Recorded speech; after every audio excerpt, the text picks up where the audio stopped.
put themselves on this journey of self-discovery.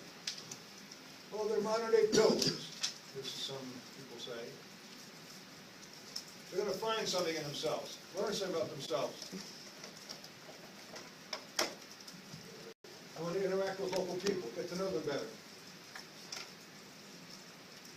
And go through a rite of passage. That's just what some people say. That's not, you can have your own definition of it, but that's the concept. There's a lot of different aspects of it. You talked about the psychological aspects of why people volunteer. That's what I want to talk about. Why do people volunteer? There's something in you that want to do it, and these are one description of it. Okay?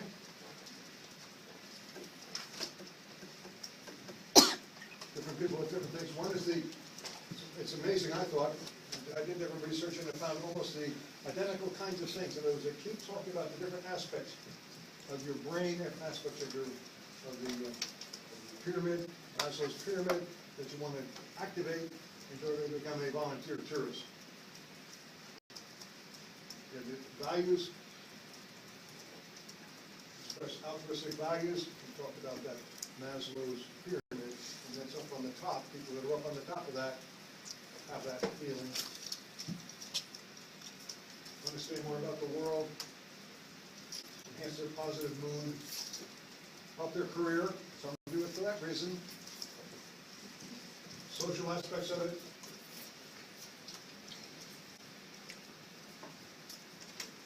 Self-respect. Over this is just one author here views. But the point is, different authors, different people bring up different things, but you want to get a feeling for it about why people volunteer, why they become volunteer tourists. Express their values, understand more about the world, feel better about themselves, help their career, meet more people, and some aspect of it when you get away from the natural, what they're doing now, just to escape with the boring life they're leading now. That's this author here says. Write it all down. Discover new things about yourself. Learn to see ourselves more clearly. Spend more time with another culture. Become part of a new community. Experience the life with a new perspective. Gain understanding, skills. Help others. We talked about, there's 5 or 6. There's hundreds of different lists of things why people become volunteer tourists, and we've covered a few of them in class. We've covered a few of them here.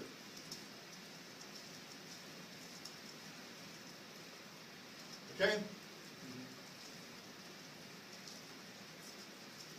Well, there's another side, volunteer tourism. But this one author talks about, the volunteers just want to go there, they go pet the critters, that tap people on the head. Case-bound organizations that may be the best intentions, but that they hurt the dignity of the people they're trying to help. I don't know if you've seen that more and more, but this will happen to you. You'll see what happens when people go to donate stuff, or give things. They want to say, I want to donate all this stuff, and I want to give it out to these people. Well, the people don't want it to be given to them. It's sort of an insult to them. So the point is that aspect of it, about being a volunteer, is that you can hurt the dignity of the people that you're trying to help.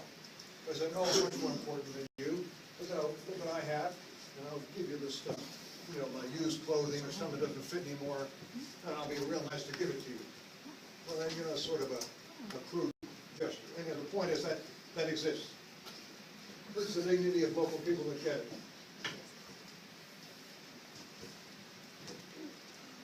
Costs money to be a volunteer. You have to pay for it yourself, more than the average tourism. And often the priorities are so what you want to do. Well, I'm a dentist. I want to provide dental services to people. And, that's okay, but it could be the people need something else. They just had a storm come through, and they need a new place to live. You go and you give them dental services, whatever. But that's not, that's completely understandable. But the volunteer is often the one that decides what's done for the volunteer organization. Why do the outsiders have to decide what's important? Why do you have to cram down their throats these things? Yes, you're going to get these clothes, and yes, I'm going to fix your teeth. Cram down their throat. Well, you have to take something attached to them. That's more true with the religious aspect of it. You know, if it's a religious group doing volunteering, they might also require people to go to church or do something else.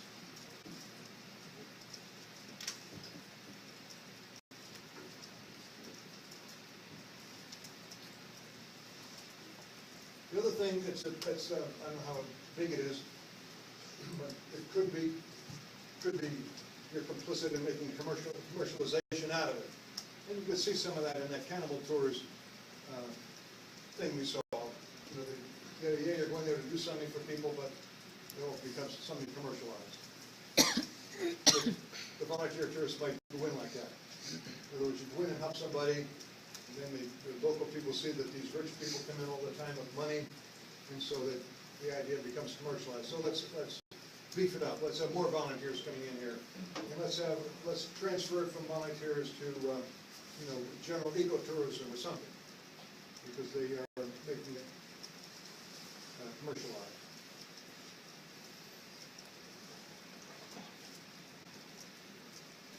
Where there's an arrogance sometimes displayed by the person, the tall, erect person giving out these things, and how the volunteers conduct themselves. They don't have a feeling of superiority when they deal with local people. Okay? I'm overemphasizing that. You get the point. Volunteering, good thing. Oh, this one researcher, this one guy said he's been there for, well, the volunteers have been there for a long time. He's been there for a while. He doesn't notice any change. The volunteers reap the benefits. I don't see any change in the community. That's what he said. Well, that's not always true, but the point is, that's a perception, that's a possibility. Okay?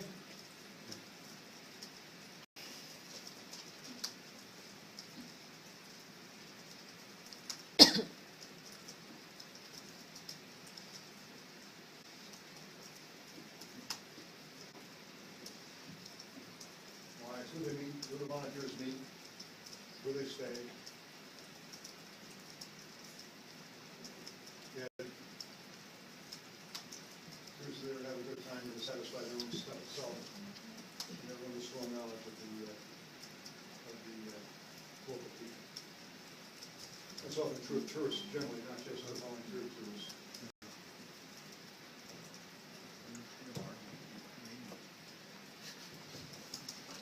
The problem, great opportunities to interact with the hosts, don't isolate the local people, provide opportunities on equal footing, from the master servant situation, provide pre-existing material, and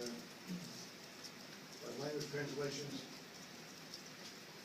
and provide postage with the material. This is often true of just tourism, not just volunteer tourism. It's interesting to me, the presentations that you saw, an awful lot of those things are thought about in there. One of the things that you have to do is how do you get involved with the local people? How do you do that? I don't know if anybody didn't put their trip together, figure that out, or anybody made any point of that. I didn't hear it too much. The idea, you got to find a way to do that. I heard a lot about that. Translations, just being able to speak a few words is a big deal. Local people like to hear the tourists speak their language. Shows the dignity and respect that they're showing to them. Okay, so how do you solve the problem? That's one list. Peace Corps. Founded in 1961, President Kennedy. They wrote Peace and Friendship.